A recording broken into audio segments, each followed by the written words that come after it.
जय हिंद। मेरा नाम विकास यादव है। मैं एक स्कूल में पढ़ाता हूँ, क्लास 10th तक।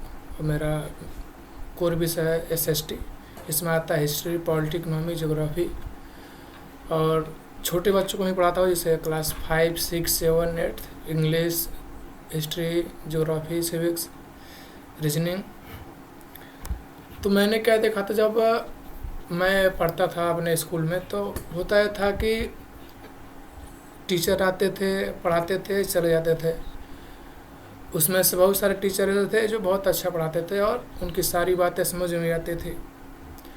लेकिन बहुत सारे टीचर ऐसे होते थे जिनकी बातें समझ में नहीं आती थी, लेकिन तब भी हमको पढ़ना पड़ता था। हम सभी लोग को पढ़ना पड़ता था। जब मैं पढ़ाने गया तो मैं सोचा कि नहीं, मैं ऐसा नहीं करूँगा। तो मैं लगभग 1 महीना पढ़ाया। और होता है कि स्कूल में कि सारे बच्चे पढ़ते हैं, टीचर पढ़ाते हैं, बाद में बच्चों का एग्ज़ाम होता है, रिजल्ट निकलता है। तो मैं खुद सोचा कि जिस तरह बच्चों का एग्ज़ाम होता है, पता चलता है कि आखिर में कौन कितना होशियार है, मतलब कौन कितना पढ़ाई में तेज़ है या कमज़ोर है। मैंने सोचा क्यों ना मैं खुद के ऊपर प्रयोग करूं कि आखिर में जब मैं बच्चों को पढ़ाता हूं तो उनको समझ में आता है कि नहीं आता है, और आता है तो कितना समझ में आता है। तो इसके लिए मैंने एक तरीका ढूंढा।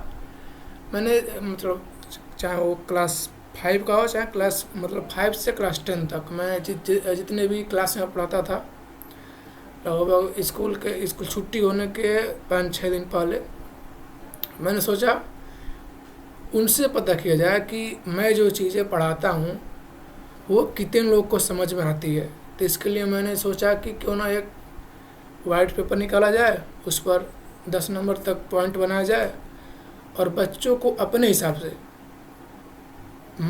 मेरा पढ़ाया हुआ बच्चों को कितना समझ में आता है, उसके हिसाब से वो लोग डिसाइड करें कि हाँ उन्हें कितना समझ में आता है चीज़ें।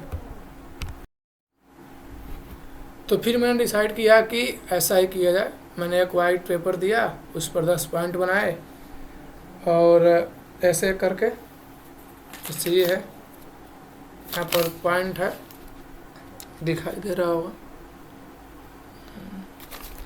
तो 10 पॉइंट मैंने बोला कि देखो आप लोग को जितना भी मतलब उस पेपर पर अपना नाम नहीं लिखना है, क्लास लिख देना है, और आपको जितनी चीज़ें समझ में आती है उसके हिसाब से हमें पॉइंट दीजिए और बिना किसी को दिखाए सीधे मुझको दे दीजिए।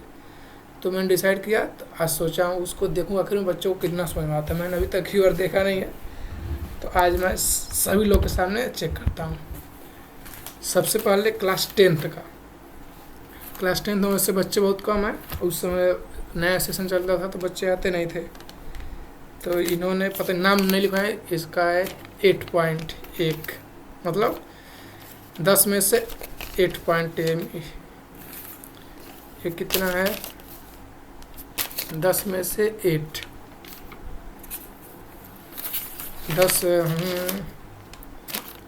10 में से 5, यानी कि इनको आधा, बस मतलब आधा समझ में आता है। 10th, 10 में से 10,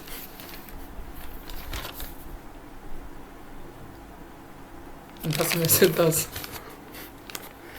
दिखाई दे रहा है।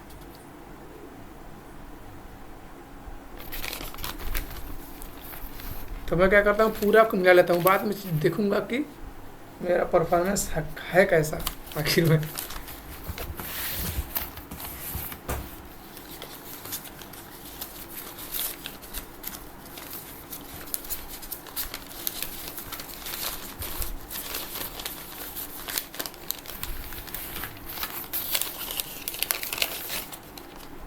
दस में से 8, 10 में से 10,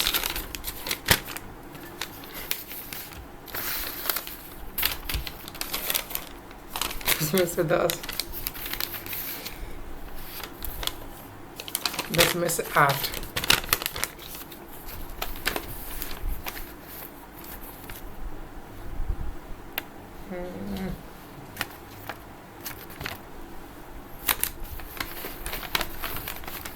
मतलब अगर 5 है, मतलब आधा समझ में आता है, 5 से ऊपर मतलब मत 70 से 80% समझ में आ रहा है बच्चों को। 10 में से 0, सैड बात है। 0,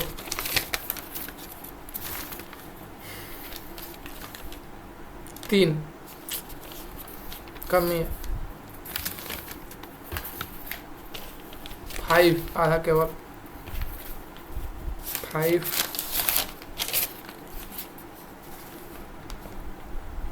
5 ये 9th का था।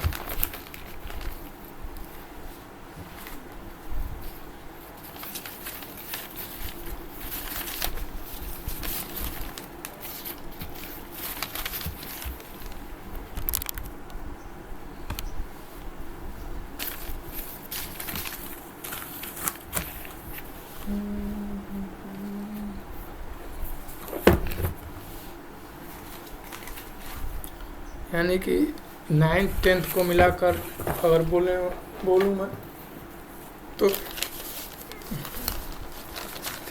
4 बच्चे ऐसे हैं जिनको आधा समझ में आता है, तो इसमें मुझे सुधार करने की ज़रूरत है।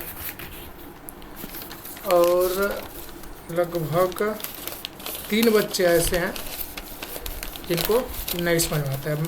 5 से अगर नीचे है मतलब नहीं समझ में आता है, तो मैं इन पर अब ज़्यादा ध्यान दूंगा। अगर पढ़ाने का मौका मिले तो, और बाकी मैं खुद में सुधार करूंगा। और 1 2 3 4 5 6 7 8 लोगों को मतलब समझ में आता है, तो एक बढ़िया बात है मेरे लिए भी। कम से कम न समझ पाने वाले का और पाने वाले मतलब अनुपात में थोड़ा अंतर है, तब भी सुधार करूंगा मैं अपने आप में। बाकी क्लास का भी देख लिया जाए। 8 का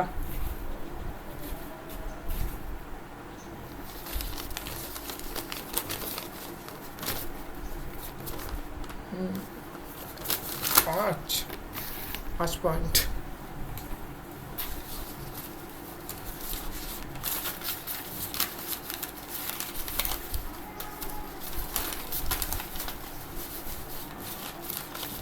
एट 7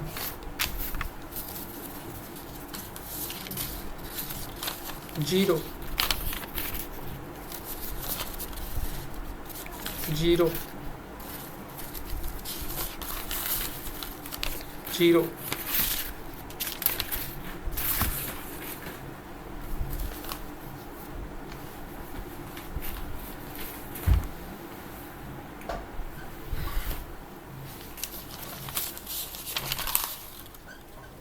7 6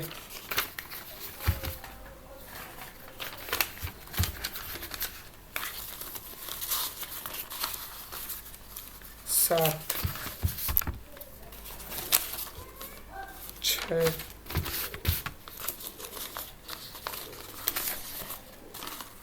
7 7 6 7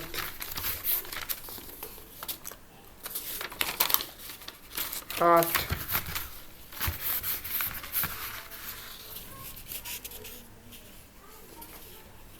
7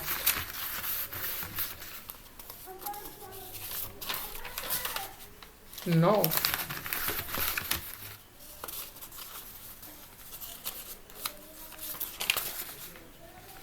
5 5 4 4 5 0। तो ये था क्लास 7th का। तो मुझे लगता है कि मैं छोटे बच्चों को सही से पढ़ा नहीं पा रहा हूँ, समझा नहीं पा रहा हूँ। तो मुझे सबसे पहले सीखना होगा कि आखिर में छोटे बच्चों को पढ़ाने का तरीका होना कैसा चाहिए। और मुझे लगता भी था मुझे उसके बारे में जानना ज़रूरी है, इसलिए परफॉर्मेंस सही गया नहीं है। लगभग बहुत सारे ऐसे बच्चे हैं, बहुत सारे बच्चे हैं इनको आधा भी नहीं समझ में आ रहा, तो इसमें सुधार करने की ज़रूरत है मुझे भी, और लगभग आधे बच्चों को समझ में आ रहा है। तो अब इसी के साथ मैं एक चीज़ देखिए, अगर कोई बच्चा पढ़ने में अच्छा नहीं है, बेकार है, तो इसका जिम्मेदारी केवल टीचरों पर नहीं जाता है टीचरों पर, लेकिन जितना जिम्मेदारी टीचर को जाता है उतना ही ज़्यादा जिम्मेदारी उनके माँ बाप पर जाता है। आखिर में उनकी बच्चे की परवरिश कैसे कर रहे हैं। तो आज मैं सबसे पहले उस पर बात करूँगा कि आर्ट ऑफ पेरेंटिंग, यानी कि बच्चों का पालन पोषण कैसे किया जाए। उसके ऊपर मैंने एक पूरा कंप्लीट कोर्स किया है, तो उसी को मैं आज बताऊंगा आप सभी लोगों को। कहाँ गया आर्ट ऑफ पेरेंटिंग।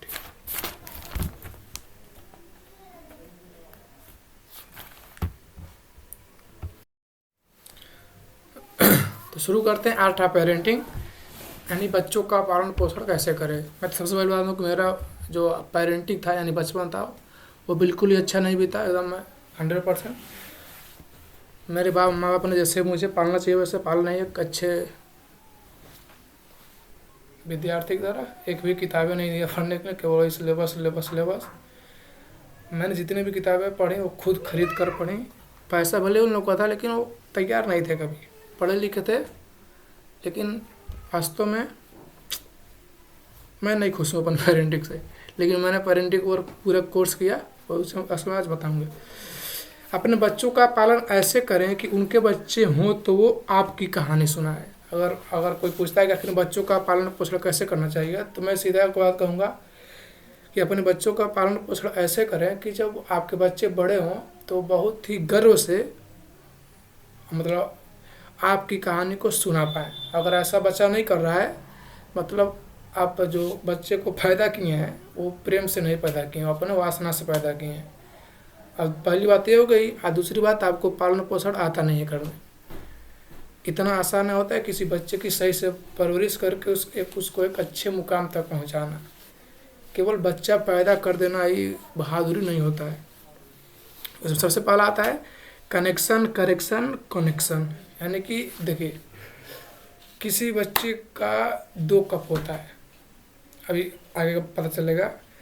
सबसे पहले अगर कोई बच्चा बिगड़ा तो उसको डायरेक्ट सुधारने की कोशिश नहीं करना चाहिए। सबसे पहला होता है कनेक्शन, यानी कि सबसे पहले कोशिश करना चाहिए कि उस बच्चे के साथ एक संबंध बनाया जाए, कनेक्शन बनाया जाए। उस पर दबाव नहीं, जैसा मैं कर रहा हूँ वैसा करो। सबसे पहले उसके साथ एक संबंध बनाइए, कनेक्ट करिए उसके साथ, फिर से उसकी जो गलतियाँ उसको बताइए, हाँ ये गलत है, और इस तरह बताइए कि उससे भी फील हो हाँ ये गलत है। तो सबसे पहले कनेक्शन, फिर उसके पास करेक्शन तो उसकी गलतियों को बताइए हाँ ये गलत है, तो वो सही करेगा। और फिर से जब गलती सही करे फिर से कनेक्शन बना लीजिए। अगर कोई गलती कर रहा है, आपने उस गलती को बताया और गलती छोड़ दिया, अगर आपने उसे छोड़ दिया तो फिर से वही गलती करेगा। तो पहले करना है कनेक्शन, फिर करना है करेक्शन, और जब करेक्शन होगा तो फिर से कनेक्शन बना कर रखना है। एक बार करेक्ट हो गया कि ऐसा, एक बार करेक्ट अगर हो गया तो इसकी कोई गारंटी नहीं कि हमेशा करेक्ट ही होता रहे। यानी कि बच्चों के साथ हमेशा संबंध बना रहना चाहिए। और जब भी कोई गलती करे तो सबसे पहले कनेक्ट करिए, फिर करेक्ट करिए, फिर से कनेक्ट कर लीजिए। इससे बच्चा एक साइकिल में चलता है और अच्छी से उसकी परवरिश होती है। मैं क्या बता रहा था कि हर बच्चे का इमोशनल कप होता है। एक होता है गुड इमोशनल कप, एक होता है bad emotional cup. Good emotional cup में आता है अगर बच्चा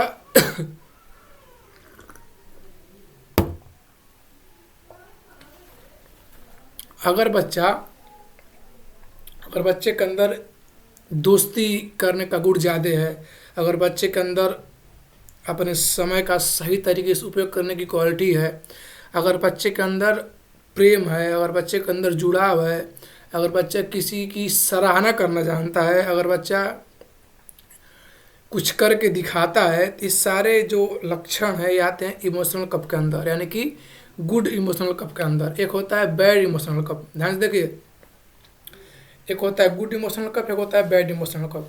जिस बच्चे की परवरिश सही हुई रहती है, उस बच्चे के अंदर एक कुछ गुण में बता रहे उसको देख लीजिएगा। अगर उस बच्चे की परवरिश सही हुई होगी तो उस बच्चे के अंदर फ्रेंडशिप यानी कि दोस्ती, मतलब वो बहुत, मतलब उसका जो स्वभाव होगा वो दोस्ताना होगा। वो अपने समय का सही तरीके से उपयोग करेगा। वो सबसे चाहेगा प्रेम भाव से, उसके अंदर लव होगा, उसके अंदर अफेक्शन होगा, उसके अंदर जुड़ाव होगा। वो अगर कोई अच्छा कर रहा है तो उसका बुराई नहीं करेगा, वो उसका प्रशंसा करेगा, हाँ तुम सही कर रहे हो। वो खुद कुछ ऐसा करेगा ताकि लोग उसकी प्रशंसा करें। ये होता है एक अच्छे परवरिश की निशानी।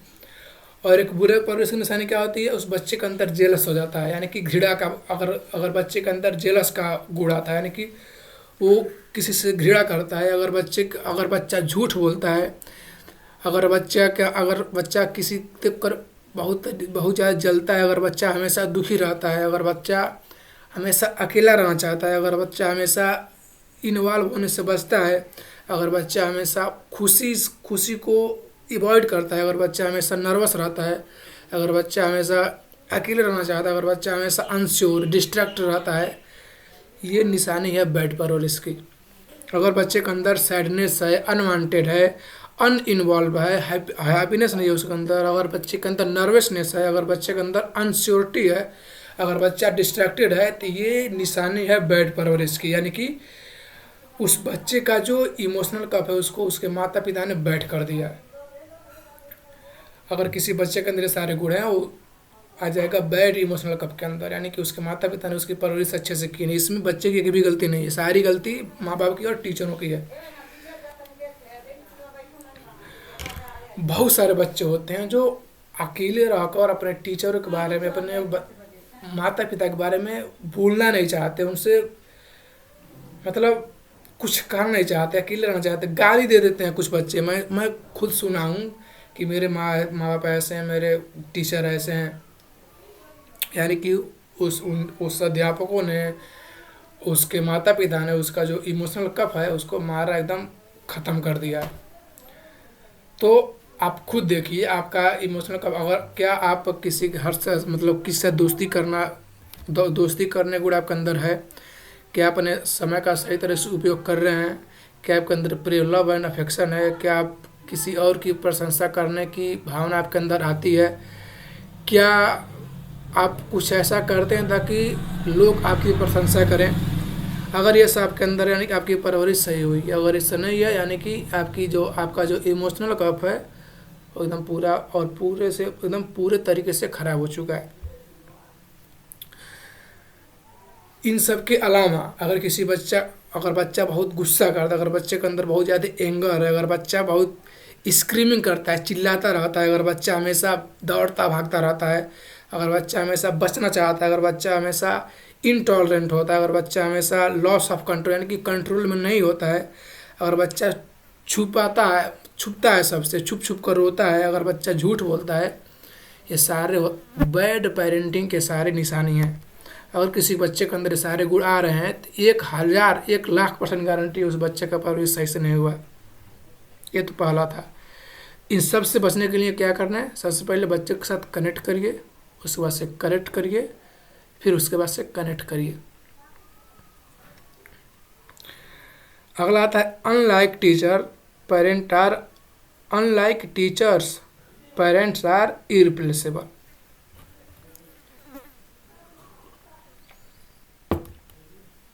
देखिए, अगर मान लीजिए कोई बच्चा है, अगर वो किसी टीचर को पसंद नहीं करता है तो टीचर को तो बदल सकते हैं।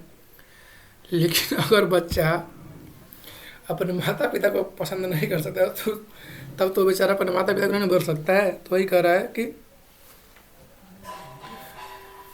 कि अगर आप गार्जियन हैं, अगर आप माता पिता हैं, तो केवल आप माता पिता ही बनिए, उसके टीचर मत बनिए। जिस दिन आपने माता पिता से अगर टीचर बनने का काम किया, बच्चा और आपसे चिढ़ने लगेगा। इसमें आता है कह रहा है कि parent do not try to become teacher. माता पिता हैं तो माता पिता रहिए, टीचर बनने की कोशिश मत कीजिए, और जो टीचर है वो टीचर रहिए, माता पिता बनने की कोशिश मत कीजिए। अगर टीचर अपना कर्तव्य अच्छे से निभाए और माता पिता अपना अच्छे से पालना पोषण करे तो कोई बच्चा बिगड़ेगा नहीं। पेरेंट का काम क्या होता है, बच्चे को प्रेम दें, बच्चे का ख्याल रखें। अगर इंडिया में माता पिता को लगता है कि अगर मैं ज़्यादा स्ट्रिक्ट रहूँगा, ज़्यादा उसके ऊपर अथॉरिटी दिखाऊंगा तो मेरा बच्चा बहुत अच्छा होगा, कूड़ा हो जाएगा बच्चा आपका। अगर बच्चे के अंदर बहुत ज़्यादा स्ट्रिक्टनेस रहेगा और बच्चे के अंदर आप अथॉरिटी दिखाएंगी तो बच्चा एकदम रद्द हो जाएगा आपका बच्चा। क्यों? जब किसी बच्चे को बहुत स्ट्रिक्टनेस में रखा जाता है, अगर किसी बच्चे को ऊपर बहुत अथॉरिटी में रखा जाता है तो बच्चा लगता है कि मैं बच्चा हूँ नहीं, मैं गुलाम हूँ, मैं कोई मुझे हमेशा चला ही रहा है। तो बहुत सारे माँ को लगता है अगर मैं ऐसा करूँगा तो मेरा बच्चा बहुत आगे जाएगा, कुछ आगे नहीं जाएगा।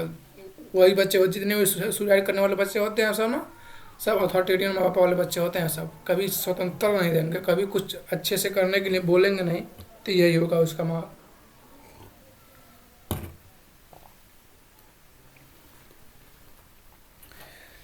WHO के रिपोर्ट के अनुसार 31 चिल्ड्रेन यानी 31 बच्चे हम लोग के देश में 31 बच्चे डेली सुसाइड करते हैं। इसका कारण क्या है? माँ बाप।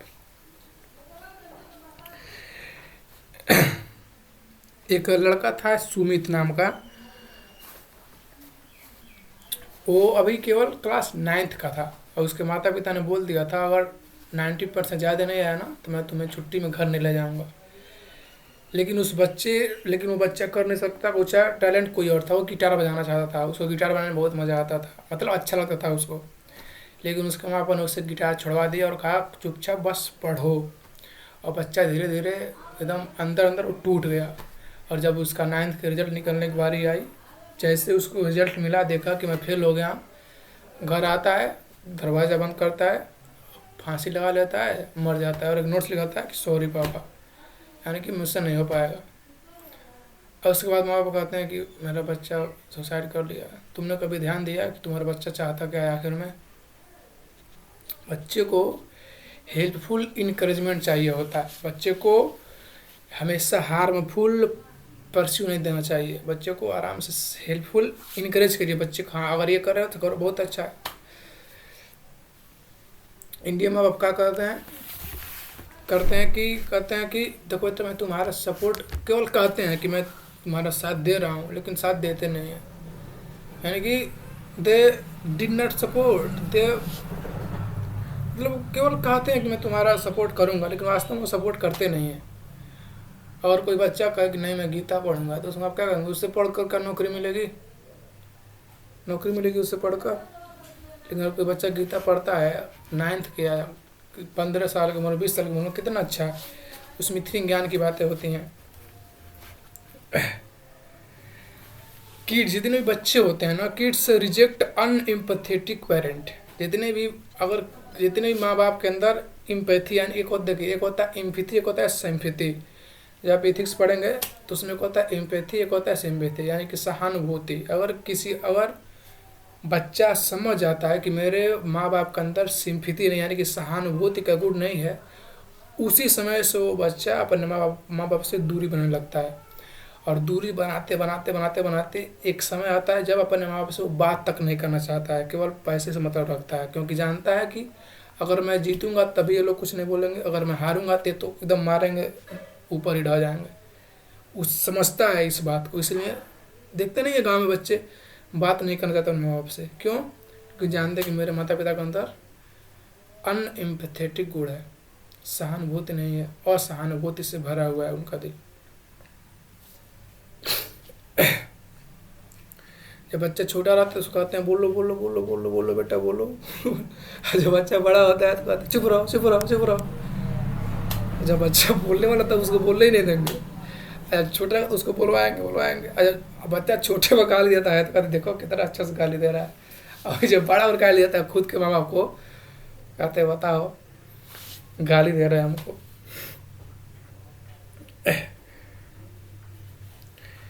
करना चाहिए कि अलग अलग differentiating between what's right and what's wrong for him. बच्चे को केवल ये बताइए कि तुम्हारे लिए क्या अच्छा है क्या गलत है। जब बच्चा ये समझ आए कि मेरे लिए क्या अच्छा है क्या गलत है, तो गलत क्यों करेगा, सही ही करेगा।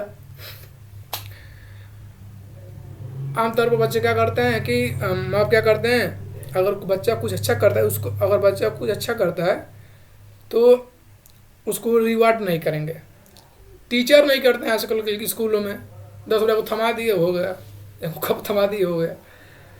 जब बच्चा कुछ अच्छा करेगा तो पहली बात उसे रिवार्ड नहीं देंगे, दूसरी बात जब बच्चा कुछ बुरा करेगा तो एकदम चाँप के बोलेंगे कि ये कर दी ये कर दी, ये नहीं है, इतना परसेंट नहीं लाए, तुम क्या पढ़े तुम। तो मेन बात यह है कि जब बच्चा अच्छा करेगा तो उसे कोई रिवार्ड, कोई सहानुभूति, कोई कुछ नहीं मिलेगा। लेकिन वही बच्चा जब फेल कर जाएगा, सारे लोग आकर कहेंगे कैसे हो गया कैसे हो गया कैसे हो गया। जैसे कोई गलत करेगा तो पनिशमेंट जरूरत तुरंत दे देंगे, लेकिन जैसे कुछ अच्छा करेगा बच्चा तो उसको रिवार्ड नहीं देंगे, बहुत मरे मरा मुँह से दे देंगे, हो गया। बच्चे के अंदर, बच्चे को निवाला सोने का देना चाहिए और नज़र चील के रखनी चाहिए। तीसरा चीज़ है कि मैं अपने बच्चों को वो सब कुछ दूंगा जो मुझे नहीं मिला। एकदम बकवास की बात है। और मान लीजिए कोई माता पिता हैं, उनको कुछ नहीं मिला तो जब वो चाहेंगे कि मैं अपने बच्चों को वो सब दूंगा जो मुझे नहीं मिला, भले वो गलत ही क्यों ना हो।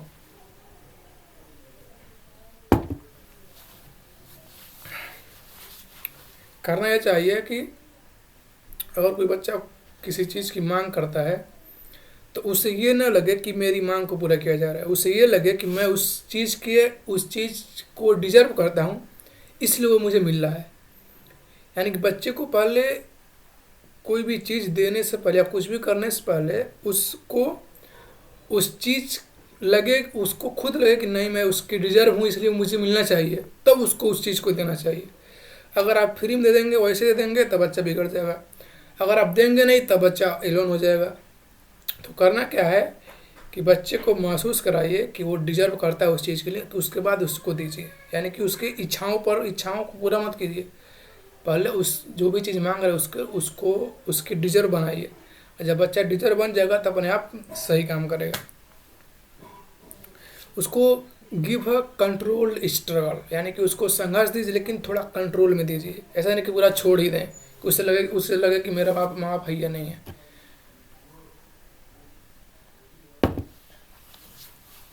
Give opportunity to experience struggle, यानी कि उसे मौका देना चाहिए कि वो संघर्ष को महसूस कर सके। जितने बच्चे संघर्ष को महसूस नहीं कर पाते हैं ना, वो बच्चे फ्यूचर में कुछ कर नहीं पाते हैं। उस बच्चे को मनी मैनेजमेंट से, मनी मैनेजमेंट यानी कि बच्चे को पैसा, मतलब पैसे का, रुपयों का मैनेज कैसे करना चाहिए। बहुत सारे बच्चे बहुत बड़े जाते हैं लेकिन उनको मनी मैनेजमेंट के बारे में कुछ बताते नहीं होता। अब उनसे पूछो कि बजटिंग क्या होता है तो बजटिंग के बारे में कभी सुने ही नहीं होते हैं। मनी मैनेजमेंट, बजटिंग हो गया, पर्सनल ब्रांडिंग हो गया, ऐसा उनको पता ही नहीं होता है। छोटे बच्चे की बात छोड़ दीजिए, ग्रेजुएट को नहीं पता होता है अभी।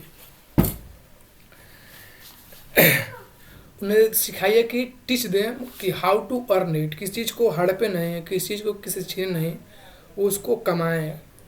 मतलब teach them how to earn it. अगला है कि एज अप्रोटिव एक्टिव, मतलब मतलब उसके उम्र के अनुसार उसको एक्टिविटी दीजिए, उसको काम दीजिए। जब आप उसको उम्र के अनुसार उसको काम देंगे तो बच्चा अच्छा करेगा। अगर मान लीजिए कोई 10 साल का बच्चा उसको खूब बड़ा काम दे दे तो नहीं कर पाएगा, और 30 साल का बच्चा उस छोटे बच्चे काम दे वो भी नहीं कर पाएगा। तो बच्चे की उम्र कैसी है उसके हिसाब से जब काम देंगे तो बच्चा अच्छा करेगा, नहीं तो खत्म है बच्चा। चौथा है देखिए, मम्मियाँ दो प्रकार की होती हैं, एक होती है मक्खी मम्मी, एक होती है मधुमक्खी मम्मी। एक बात दिमाग में घुसा लीजिए कि एवरी चाइल्ड, यानी कि हर एक बच्चा, every child has a unique strength, यानी कि हर एक बच्चे के अंदर कुछ ना कुछ यूनिक चीज़ें होती हैं। ऐसा नहीं केवल पढ़ने वाले बच्चे बहुत अच्छा करते हैं, कुछ नहीं करते, रद्द हो जाते हैं। पढ़ाई लिखाई इंसान के अंदर डर पैदा कर देती है। Every child has a unique strength, यानी कि हर बच्चे के अंदर एक यूनिक क्वालिटी होती है। बस अगर माँ बाप उस बच्चे की यूनिक क्वालिटी को ढूंढने में मदद कर देते हैं तो बच्चा निकल जाता है आगे। और कुछ माँ बाप होते हैं उसकी क्वालिटी को दबा देते हैं, वो चाहते कि मैं जैसा चाहूँ उस वैसा मेरा बेटा करे। Every child has a unique strength. जितने भी मधुमक्खी वाली मम्मी होती है ना, जितनी भी खराब मम्मियाँ होती हैं, वो जानते क्या उसका उनका पहचान क्या होता है? अगर बहुत बड़ा खुशी रहेगा तो उससे बहुत छोटा मानेंगे। यानी कि बच्चा कुछ बहुत बड़ा करता भी कहेंगे क्या किए तुम, कुछ नहीं किए। अगर बहुत छोटी सी गलती कर उसे बहुत बड़ा बना देंगे। यानी कि अगर बहुत बड़ा खुशी की बात है तो कहेंगे चलो हो, सब लोग कर लेते हैं तुम भी कर लिए। लेकिन अगर कोई लड़का या लड़की से छोटी सी गलती हो जाए उससे, तो उसको इतना बड़ा बना देंगे, उसको हमेशा डांटते रहेंगे कि तुमने ये किया। जब जब कोई बात तब तक उसी बात को कहेंगे कि ये तो थे, ये यही तो किए थे, इसीलिए पैदा किए थे तुमको। गांव में बहुत होता है, अगर कोई बच्चा बहुत बड़ा बात कर देता है तो उसको एक दो दिन का कर उसको भुला देते हैं लोग। लेकिन अगर बच्चा गलती कर दिया, जब जब वो कुछ बुरा कर देगा तब तक उस बात को कहेंगे यही तो किए थे, यही तो किए थे, इसलिए पैदा किए हैं तुमको। तो इतना बात समझ लीजिए कि a badly parented child is lost child. यानी कि अगर एक बच्चे के पालन पोषण सही से नहीं हो रहा है तो बच्चा खत्म है, यानी कि मर चुका है। भले वो बाहर देखकर जिंदा है लेकिन मर चुका है। Catch him doing right thing. बच्चे को हमेशा सही चीज़ें करते हुए पकड़े। अगर बच्चा गलत कर रहा है तो उसको थोड़ा बहुत कहीं खाएँ गलत है उसको इग्नोर करिए, लेकिन अगर बच्चा सही कर रहा है उसको मत भूलिए। अगर बच्चा कुछ सही कर रहा है तो उसको रिवार्ड दीजिए कि हाँ तुम बहुत सही किया, वेरी गुड।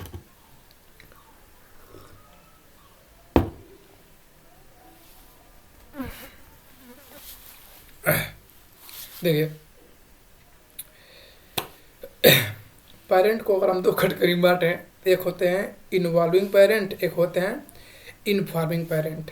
यानी कि एक तरह से माता पिता होते हैं जो बच्चे को इन्वॉल्व करते हैं, कुछ तुम कहो कुछ हम कहें। एक होते हैं इन्फॉर्मिंग पेरेंट, जैसा कह रहा हूँ वैसा करो, नहीं तो मैं जहर खा लूँगा, नहीं तो मुझसे सारा रिश्ता तोड़ दो, नहीं तो मुझसे मत बोलो, जाओ जो करना है करो। ये होते हैं इन्फॉर्मिंग पेरेंट। अच्छा इन्वॉल्विंग पेरेंट हो तो कहते हैं ठीक है, जैसे मान लो कोई बच्चा कर कि मुझे ये सीखना है, चलो ठीक है, इसमें कितना लगेगा पैसा, क्या कैसे फ़ायदा है, क्या क्या नुकसान है, सब सही है कि नहीं। ये होता है इन्वॉल्विंग पेरेंट का निशानी। जैसे मान लो कोई बच्चा कर कि मैं चाह रहा हूँ फुटबॉल खेलने, तो क्या करोगे फुटबॉल खेल के, उससे करियर बनेगा, पढ़ो लिखो नौकरी करो। ये होते हैं इन्फॉर्मिंग पेरेंट। जिसके इन्वॉल्विंग पेरेंट होते हैं वो बच्चा अच्छा करता है, जैसे जिसका इन्फॉर्मिंग पेरेंट होते हैं बच्चा ख़त्म हो जाता है। तो कोशिश करना चाहिए हमेशा इन्वॉल्विंग पेरेंट बनने का, इन्फॉर्मिंग पेरेंट नहीं। बच्चे को तो 90% लोग इन्फॉर्म ही करते रहते हैं। बहुत खुशनसीब होते हैं वो बच्चे जिनको माँ बाप इन्वॉल्विंग मिल जाते हैं। नहीं तो 90% माँ बाप बच्चे को केवल इन्फॉर्म करते हैं, केवल इन्फॉर्म करते हैं। छोटा से एकदम बड़े तक केवल इन्फॉर्म करेंगे, इन्वॉल्व करने की बात ही छोड़ दीजिए। देखिए अगर होता क्या है, अगर बच्चा गलती कर दिया तो उसको पूरे लोगों के सामने उसकी बुराई करेंगे। अगर बच्चा कुछ अच्छा कर दिया तो उसका अकेले बड़ाई करेंगे, जबकि करना चाहिए इसका सीधा उल्टा। अगर बच्चा कोई गलत काम कर रहा है तो उसको अकेले में बुला कर उसकी बुराई को बताना चाहिए ताकि बच्चे सुधार सके। और जब बच्चा कुछ अच्छा कर रहा है तो उसको सबके सामने उसका बड़ाई करना, उसको प्रेज देना चाहिए कि हाँ तुमने अच्छा किया, तब ताकि दूसरे बच्चे भी देखें तो वो भी सोचे कि नहीं मैं भी कुछ अच्छा करूँगा। तो हमेशा करना चाहिए कि पब्लिक में उसको प्रेस करिए, अकेले में उसको अगर डांटना है, चाहे बोलना है, चाहे कोई गलत काम कर, अकेले में डांट दीजिए, सिंपल सी बात है।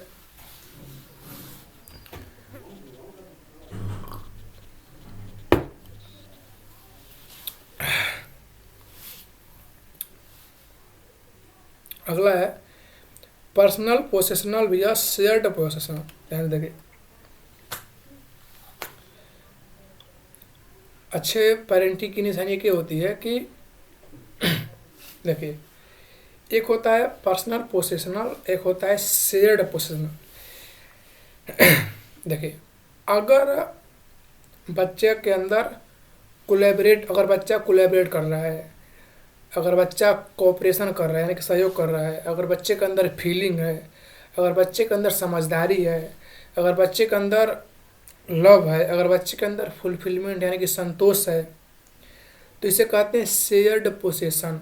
यानी कि बच्चा मिलजुल कर घुल मिल कर रहने की कला सीख रहा है।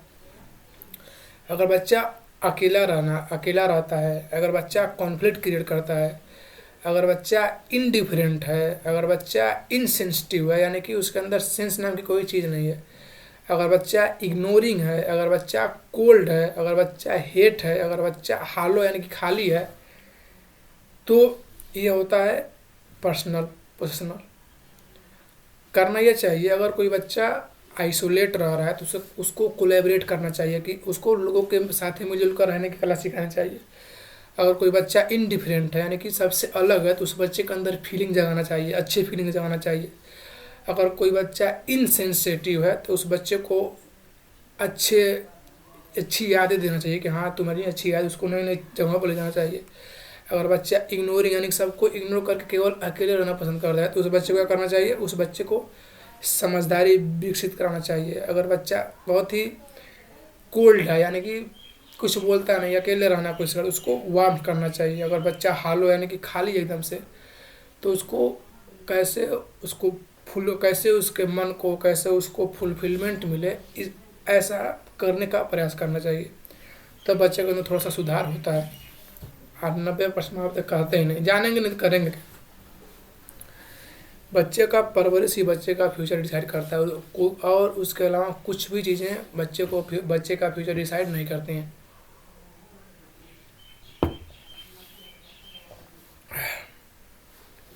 छठा है with every deed seed you are sowing. यानी कि हर एक पल, जितने माँ बाप होते हैं, हर एक पल बच्चे के अंदर एक बीज बोते रहते हैं। हर एक पल जब बच्चा पैदा होता है और जब बच्चा 20 साल तक रहता है, हर एक दिन बच्चा देखता है कि मेरे माँ बाप कैसे हैं, और जिसके अनुरूप उसके माँ बाप होते हैं, उसी तरह का बीज उसके अंदर भी आने लगता है, उसी तरह का गुण उसके अंदर भी आने लगता है।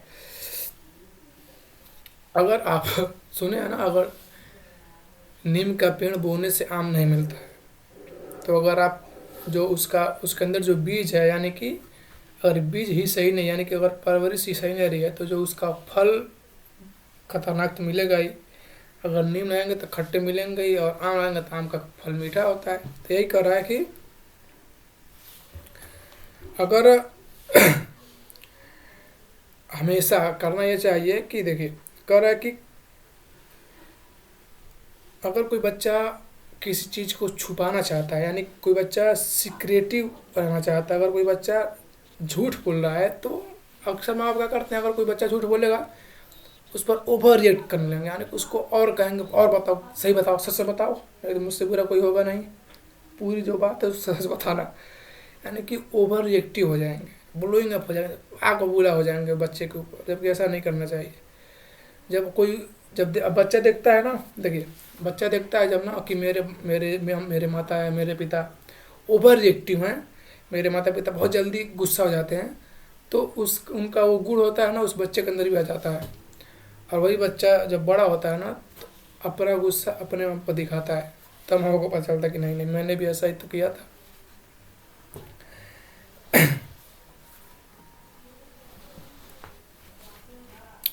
Can not stand for himself. अगर आप बच्चे के ऊपर ओवर रिएक्टिव होंगे, अगर बच्चे को ब्लोइंग अप करेंगे, तो child can not stand for himself, वो बच्चा स्वयं के लिए खड़ा नहीं हो पाएगा। बच्चा हमेशा, अगर बच्चे को आप बैडली ट्रीट करेंगे तो बच्चा आपको इज्जत करना छोड़ देगा। अगर बच्चे को हमेशा आप कायर बोलेंगे, बच्चे को हमेशा रिस्पेक्ट नहीं देंगे, उसके रिस्पेक्ट को गिराते रहेंगे, तो उस बच्चे के अंदर जो संघर्ष करने का गुण होता है वो खत्म हो जाता है। बच्चा न खुद की रिस्पेक्ट करता है, न किसी की रिस्पेक्ट करता है। अब ध्यान से देखिए, सबसे मेन पार्ट है इस पूरे कोर्स का।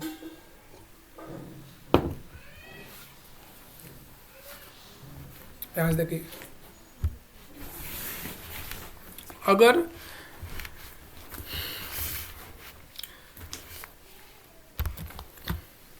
अगर बच्चा हमेशा किसी न किसी से जलता है यानी कि दूसरे को देख कर जलता है, तो उसका कारण क्या है? उसको रेगुलरली कंपेयर किया गया है किसी न किसी से।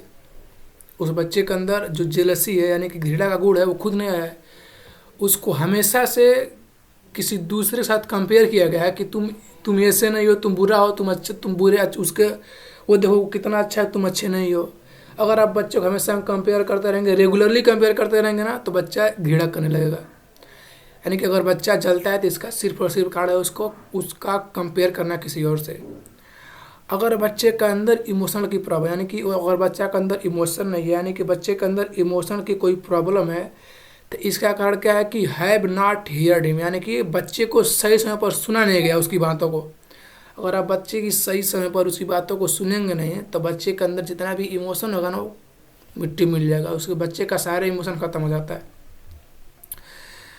अगर बच्चा अपना डिसीजन नहीं ले पा रहा है, अगर बच्चे को डिसीजन लेने में दिक्कत हो रही है, तो उसका केवल एक ही कारण होगा, और वो क्या होगा कि जब बच्चा छोटा था और जब बच्चे ने छोटे छोटे निर्णय लेना शुरू किया होगा, तो उस निर्णय पर आपने उसको डांटा होगा, उसके निर्णय पर आपने उसको गाली दिया होगा, उसको मारा होगा। और जब आप बच्चे के किसी निर्णय पर गाली देते हैं, डांटते हैं, मारते हैं ना, तो बच्चा निर्णय लेना ही छोड़ देता है। और ये बच्चा जब बड़ा होता है ना, तो अपना फ्यूचर का डिसीजन नहीं ले पाता है और बच्चे ख़त्म हो जाते हैं। अगर बच्चा डिसीजन मेकर नहीं कर पा रहा है, यानी कि उसको या तो जब वो छोटा था तो उसको जब वो डिसीजन लिया तो आपने उस डिसीजन को माना नहीं।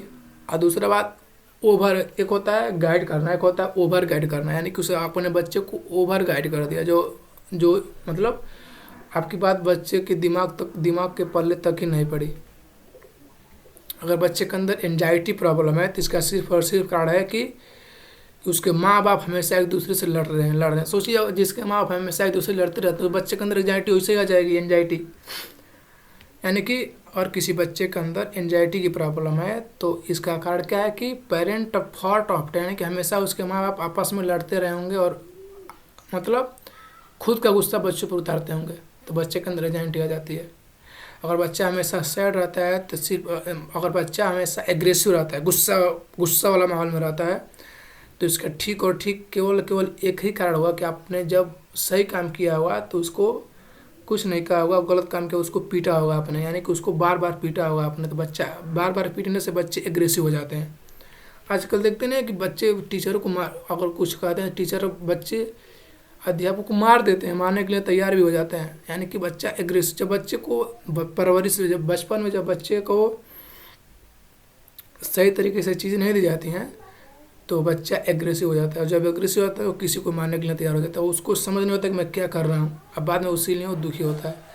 अगर बच्चा हमेशा सैड रहता है, अगर बच्चा हमेशा दुखी रहता है, तो उसका ठीक और ठीक केवल एक ही कारण होगा कि जब बच्चा छोटा था, यानी कि जब बच्चा छोटा था, जब उसने कोई बात कही थी, तो आपने उस बच्चे की बात को इग्नोर कर दिया था।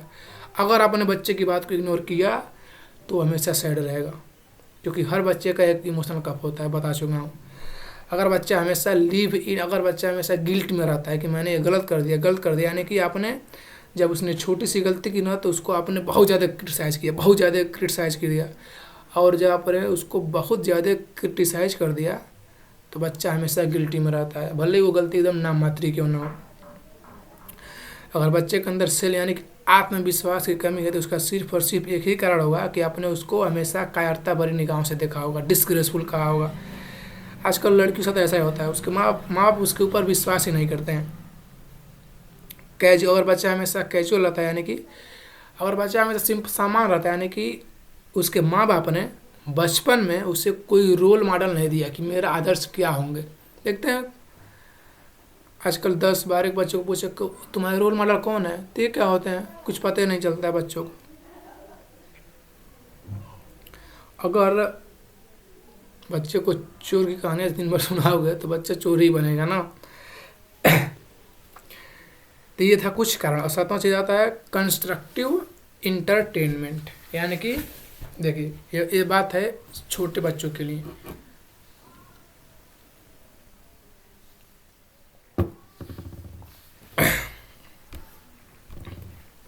यानी कि अगर बच्चा चाहता है कि मैं इंटरटेन करूं, मैं खेलूं कूदूं, तो आप ऐसा करिए, उसको कंस्ट्रक्टिव इंटरटेनमेंट दीजिए। मतलब क्या हुआ, जैसे मान लीजिए उसको बोल दीजिए 100 नाम लिख के लाओ।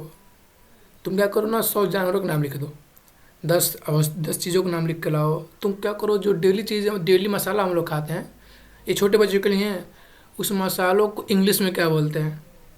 तुम ऐसा काम करो कि तुम ये मतलब शब्दों के विलोम शब्द इंग्लिश में याद करके मुझे सुना होता हूँ। तुम क्या करो कि भारत के जितने भी राज्य हैं और उसकी राजधानी नाम उसको मुझे याद करके सुना दो। यानी कि ऐसा कीजिए, कुछ कंस्ट्रक्टिव हो, बच्चे को मज़ा आए, ऐसा हो जो बच्चा उसको ढूंढे। जब बच्चा ढूंढेगा तो बच्चे का नॉलेज का लेवल बढ़ जाएगा। 8वां है change in behaviour bears belief. यानी कि क्या देखिए, किसी भी बच्चे का जो बिलीफ होता है ना, यानी कि विश्वास होता है ना, वैसा ही उसका बिहेवियर होता है। हर इंसान का जिस तरह का विश्वास बच्चे के अंदर होगा, उसका बिहेवियर ठीक वैसे ही होगा। मतलब क्या हुआ इसका, अगर मैं विश्वास करता हूँ कि भगवान मेरी मदद करेंगे तो मैं पुजारी बन जाऊँगा। यानी कि इंसान जिस चीज़ पर विश्वास करता है उसका बिहेवियर ठीक उसी तरह का हो जाता है। तो आप क्या कीजिए, तो अक्सर इंडिया में क्या करते हैं, लोग चाहते हैं बच्चे का बिहेवियर को चेंज करते हैं, लेकिन बिहेवियर बनता किससे, बिलीफ से। तो बिहेवियर को चेंज करने से अच्छा है हम उसके बिलीफ को चेंज कर दें, यानी कि उसके विश्वास को। और विश्वास को चेंज करने के लिए उसको दिखाइए see thing better than they are. यानी कि कोई भी चीज़ है उसको अच्छी सी देखना सिखाइए कि आखिर में इसका रियल मतलब है क्या। उसे कहते हैं see thing better than they are, जो इसका मतलब तो जो हुआ अच्छे हुआ। उसको ग्रेटिट्यूड सिखाइए, यानी कि उदारता का गुण उसको सिखाइए। उसको हमेशा उपदेश मत दीजिए, उसको एक आदर्श दीजिए कि हाँ तुम्हें ऐसे बनना है। उसको कोशिश करिए कि हमेशा इन्वॉल्व रहे बच्चे को इन्वॉल्व कर रखेंगे तो बच्चा बिगड़ता नहीं है। 9वां है build a culture of reading. यानी कि अब क्या कीजिए, किताबें पढ़ने का एक संस्कृति बना दीजिए अपने घर में, एक लाइब्रेरी बना दीजिए आराम से। बच्चे को हमेशा किताबों में हमेशा नहीं, मतलब खेलना कूदना भी ज़रूरी है, एकदम ज़रूरी है, बच्चे का हेल्थ सही रहे, लेकिन एक रीडिंग का उसके अंदर बिलीव बैठाइए कि हाँ पढ़ना ही पढ़ना है। यानी सिलेबस किताबें नहीं, महान लोग की किताबें, जितने महान लोग हैं उनकी किताबें पढ़ना सिखाइए उसे। जब महान लोग की किताबें पढ़ेगा तो बच्चे का बिलीव महान लोग का जैसा बनेगा, और जब बच्चे का बिलीव महान लोग के जैसा बनेगा तो बच्चे के अंदर महानता गुण आएगा। और जब बच्चे के अंदर महानता गुण आएगा तो बच्चा बुराई करेगा ही नहीं, वो महानता वाला काम ही करेगा। सिंपल सी बात है। क्योंकि पढ़ने से बच्चा इंस्पायर होता है, और हमेशा उसको उच्च कोटि की अच्छी अच्छी किताबें देनी है। जैसे मान लीजिए गौतम बुद्ध का जीवनी हो गया, डॉक्टर अम्बेडकर का जीवनी हो गया, अब्दुल कलाम का जीवनी हो गया, विंग्स ऑफ फायर हो गया। यानी कि अच्छी अच्छी किताबें उसको दीजिए पढ़ने के लिए। केवल सिलेबस की पढ़ाई मत पढ़ाइए। मेरे साथ क्या हुआ कि मैंने केवल 10 तक सिलेबस ही पढ़ा, और मैं सिलेबस पढ़ के बहुत नंबर लाया, बहुत ज़्यादा नंबर लाया, लेकिन उसका कोई फ़ायदा नहीं हुआ। मैंने पढ़ाया तो 11 से शुरू हुआ, 11-12 में मुझे 12 नंबर बहुत कम था, लेकिन मैंने बहुत सारी किताबें पढ़ी, बहुत सारी किताबें मांग कर खरीद कर मोबाइल बहुत सारी किताबें पढ़ी, और उससे एकदम एक अच्छी ज़िंदगी जी रहा हूँ मैं, बहुत खुशीपूर्वक ज़िंदगी जी रहा हूँ। अगला है कि बच्चे को तैयार कीजिए कि उसका जो माइंड सेट हो वो ग्रोथ वाला हो। उसको टिके हुए माइंड सेट से बच्चे को मत पालिए। हमेशा कोशिश कीजिए कि बच्चे का जो माइंड सेट हो ग्रोथ रेलवे हुआ है, कि आगे मुझे और आगे जाना और आगे जाना, कि RCI रिजुलिस्टिक कंटिन्यूस इम्प्रूवमेंट, यानी कि बच्चा हमेशा इम्प्रूव करने का कोशिश करे। बच्चा हमेशा मतलब कंटिन्यूस इम्प्रूवमेंट, कंटिन्यूस। उस बच्चे को सिखाइए कि मतलब उसके अंदर इंसाइट आए, और बच्चे का अगर कोई क्राइसिस आ रहा है तो बच्चे को उसको हैंडल करना सिखाइए। बच्चे का माने मतलब उसका सुबह का उठने का समय, रात को सोने का समय उसको डिसाइड कर दीजिए। बच्चे को कॉम्प्लेक्स प्रॉब्लम को सॉल्व करना सिखाइए। बच्चे को ऑर्डिनरी मैन से हीरो कैसे बनते वो सिखाइए। बच्चे को ग्रेटिट्यूड सिखाइए, बच्चे को एटीट्यूड नहीं ग्रेटिट्यूड, और ये सब सिखाते हैं तो बच्चा एक अच्छे लेवल पर जाता है। अगला है कि कंपल्सरी डिवाइस फ्री डिनर, यानी कि बच्चे को अपने दोस्तों से सामान देना, यानी कि अपनी पुराने सामानों को देना, नए सामानों को लेना, यानी कि बच्चों को दोस्ताना माहौल करना सिखाइए। जैसे मान लीजिए उसका कोई पुराना चीज़ है, उसको आप मान लीजिए कोई गरीब है उसको देना सिखाइए। जब वो गरीब को देखेगा तो उसके अंदर ग्रेटिट्यूड की भावना आएगा, उसके अंदर अपने माता पिता के प्रति सम्मान है कि बताओ यार इसके माता पिता नहीं है तो भीख मांग रहा है, मैं कम से कम मेरे पास माता पिता तो हैं। बच्चे को बात को कैसे कहा है तो उसको सिखाइए। बच्चे को कहना ही नहीं, केवल सुनना भी सही, कि मतलब अगर कोई कर तो सुनना कैसे है, कहना कैसे है बात को। बच्चे को भोजन अच्छे से करना, भोजन कराना सिखाइए। और मेन होता है कि बच्चे का जो मॉर्निंग टाइम होता है ना, वो केयरिंग टाइम होता है, यानी कि उसके सुबह का जो समय होता है उसको डैमेज मत कीजिए। सुबह ही खूब काम मत दीजिए, सुबह उसको अपनी ज़िंदगी जीने दीजिए, कम से कम जो वो चाहता है वो करने दीजिए, कुछ खेलना है तो खेलने दीजिए। यानी कि अच्छा, अगर सुबह अच्छा हो जाता है किसी बच्चे का तो कम से कम दिन भर अच्छे से रहता है वो। उसको कोशिश कीजिए कि सुबह का जो टाइम है उसको 100% बच्चा खुद के ऊपर उपयोग करे। बच्चे के ऊपर निगेटिव लेबलिंग मत कीजिए, यानी कि ये नहीं केवल उसका निगेटिविटी की बातें बताना चाहिए। अब जब बच्चे को हमेशा निगेटिविटी की बातें बताई जाएंगे तो बच्चा निगेटिविटी से भर जाएगा। उससे कीजिए उसका बात करने का तरीका क्या है, वो किस तरह की भाषा का प्रयोग करता है। अगर सही भाषा का प्रयोग कर रहा है तो सही है, अगर अपने बातचीत में गलत भाषा का प्रयोग कर रहा है मतलब उसको सिखाने की ज़रूरत है। बच्चे को एक्शन लेना सिखाइए। बच्चे को डिसग्रेस यानी कि बुरे शब्दों को रोकना सिखाइए कि नहीं ये शब्द नहीं, कुछ अच्छे शब्द को। बच्चे को पॉजिटिविटी सिखाइए। बच्चे को नए नए लैंग्वेज सिखाइए। बच्चे को सॉल्यूशन ओरिएंटेड क्वेश्चन दीजिए, यानी कि बच्चा उसको हल कर सके। बच्चे को पॉजिटिव टॉक में उसको व्यवस्थित कीजिए। अगर आप ये सब चीज़ें करते हैं तो बहुत ही अच्छी चीज़ से उसका विकास होता है। चौथावा है कि पॉजिटिव यस निगेटिव। बच्चे को देखिए, ये तो सब लोगों ने सुना होगा पॉजिटिविटी क्या होती है, निगेटिविटी क्या होती है। जब बच्चे को आप पॉजिटिव चीज़ देंगे तो बच्चे का संस्कार अच्छा बनेगा। बच्चे के अंदर लर्निंग ऑफ एलिमेंट बढ़ेगा। बच्चे के अंदर टीचिंग का गुण आएगा। बच्चे के अंदर बात करने का ताकत आएगा। बच्चे के अंदर बच्चों को पनिशमेंट नहीं मिलेगी, यानी कि बच्चे के अंदर का जो सॉफ्टवेयर होगा ना वो फ्रेंडली होगा। और बच्चे को डांटने से, मारने से, पीटने से जितना हो सके उतना बचिए। 15 होता है स्कूल। बच्चे का जो बचपन होता है वो 80% तो स्कूल में बीतता है। तो स्कूल का सिलेक्शन बहुत ही सोच समझ के करना चाहिए। सबसे पहले तो ध्यान से देखिए, ये नहीं कि बच्चे अगर माँ बाप सोचते हैं कि मैं तो गरीब हूँ लेकिन मैं अपने बेटे को गरीब स्कूल में नहीं पढ़ाऊँगा, मैं बेटे को सबसे हाई फाई स्कूल में पढ़ाऊँगा। तो ऐसा नहीं करना चाहिए। देखिए होता क्या है, जब बच्चा घर से गरीब रहता है, मतलब घर की उसकी आर्थिक स्थिति सही नहीं रहती है लेकिन वो पढ़ता है बहुत हाई फाई स्कूल में, तो बच्चा जो चीज़ें स्कूल में देखता है ना वो विश्वास करता है कि घर पर भी वैसा ही हो। और जब घर पर वैसा देखता नहीं है ना तो उसके अंदर 2 तरह की चीज़ें दिमाग में चलने लगती हैं। यानी कि अब 2 तरह की चीज़ें दिमाग में चलने लगेंगी तो बच्चा उसमें कन्फ्यूज हो जाता है, और कन्फ्यूजन से किसी बच्चे का विकास नहीं हुआ है। तो बच्चे का स्कूल का सिलेक्शन अपने इकोनॉमिक बैकग्राउंड के हिसाब से कीजिए कि मेरा इकोनॉमिक बैकग्राउंड कैसा है, उसके हिसाब से स्कूल का सिलेक्शन कीजिए, ताकि बच्चा सोचे हाँ मेरी स्थिति है, इस तरह मेरा स्कूल है।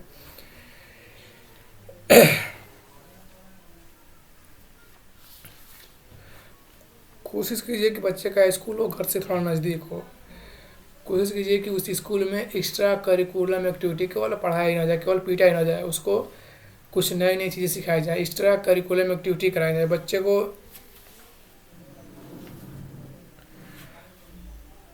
बुरी चीज़ से बचना चाहिए। बच्चा अब ध्यान देखिए कि अगर आप गाड़ी कोई है अगर उसमें पेट्रोल पाते उसमें डीजल मत डालिए। देखिए बच्चे के अंदर 2 चीज़ें होती हैं, एक होती है क्यूरियोसिटी, एक होता है हैबिट। बस अगर आप उसके आदतों को सही दिशा दे दें और उसके क्यूरियोसिटी को सही दिशा दे देंगे तो बच्चा निकल गया, एकदम अच्छा निकलेगा, एकदम टॉप क्लास का बच्चा निकलेगा। देखिए मुख्य रूप से बच्चे 3 प्रकार के होते हैं। एक होते हैं विजुअल लर्नर, एक होता है एडिशनल लर्नर, एक होता है काइनेस्टिक लर्नर। मतलब क्या होता है, ध्यान से देखिए।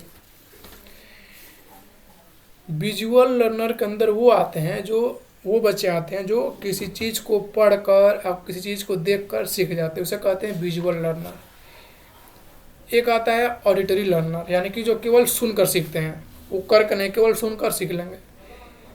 एक होते हैं काइनेस्थेटिक लर्नर, यानी कि जब वो बच्चा तब सीखता है जब खुद करता है, यानी कि जब वो वो चीज़ें खुद करके देखता है वो सीखता है, उसे कहते हैं काइनेस्थेटिक लर्नर। यानी कि छू करके कर यानी कोई प्रोजेक्ट कोई एक्सपेरिमेंट करके जब कोई बच्चा सीखता है उसको कुछ बोलता नहीं है।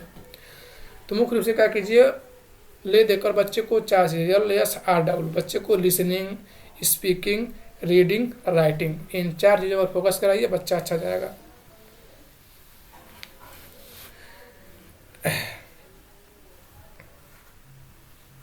अगला है, ध्यान से देखिए, एक होता है, देखिए मैं बता रहा था कि आप क्या कीजिए, rule in house eliminate confusion. देखिए क्या कि आप अपने घरों में क्या कीजिए, हर चीज़ का नियम बना दीजिए, कितने बजे उठना है, इतने बजे खाना खाना है, इतने बजे खेलना है, इतने बजे पढ़ना है। जब आप ये सब नियम बना देते हैं तो बच्चा कन्फ्यूज नहीं होता है। मेरा भाई था, हमेशा खेलता रहता था, मैंने नियम देखा, हाँ इतने बजे तुम्हें खेलना है, इतने बजे पढ़ना है, इतने बजे ये करना है, इतने बजे करना है। अब वो अच्छे से पढ़ता लिखता है। यानी कि मेक रूल ऑफ एवरीथिंग, हर चीज़ का नियम बना दीजिए बच्चे का। नॉन निगोशिएबल, यानी कि इसको ये टूटना नहीं चाहिए, और जब वो गलती है तो उसको पलट कर जवाब नहीं देना है, उसको कहना है कि चलो अगली बार से नहीं करना। जैसे और उसके अंदर बच्चे को कम से कम 2 घंटा स्टडी के लिए और 1 घंटा स्पोर्ट के लिए होना ही चाहिए। और ले देकर मान लीजिए 30 मिनट मोबाइल का हो जाएगा, इससे बच्चे का अच्छे से उसका दिमाग पर अच्छे से प्रभाव पड़ता है। बच्चे को हमेशा इनकरेज कीजिए, बच्चे को जज मत कीजिए, बच्चे को रिडिकुलस मत बनाइए। बच्चे को सिखाइए कि हायर थिंक, यानी कि ऊंचा कैसे सोचे, यानी कि बच्चे को हमेशा हायर ऑर्डर थिंकिंग स्किल सिखाइए। यानी कि बच्चा हमेशा ऊंचाई में कुछ भी सीखे तो एकदम अच्छा सीखे, अच्छा स्किल सीखे। बच्चे को केवल अथॉरिटी मत दीजिए, बच्चे के ऊपर परमिसिव मत होइए कि नहीं जो जैसा मैं कहता हूँ वैसा कर।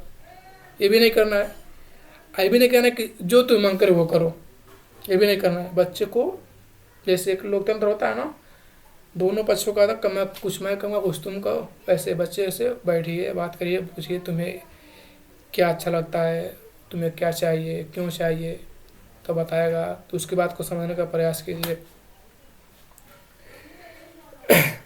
बच्चे की कोशिश कीजिए घर में हैप्पी, मतलब खुशी का माहौल हो, हमेशा खुशी में इंगेज किए रहिए बच्चों को, क्योंकि बच्चा जब सैडनेस दिखता है तो उसका सारा दिमाग बंद हो जाता है।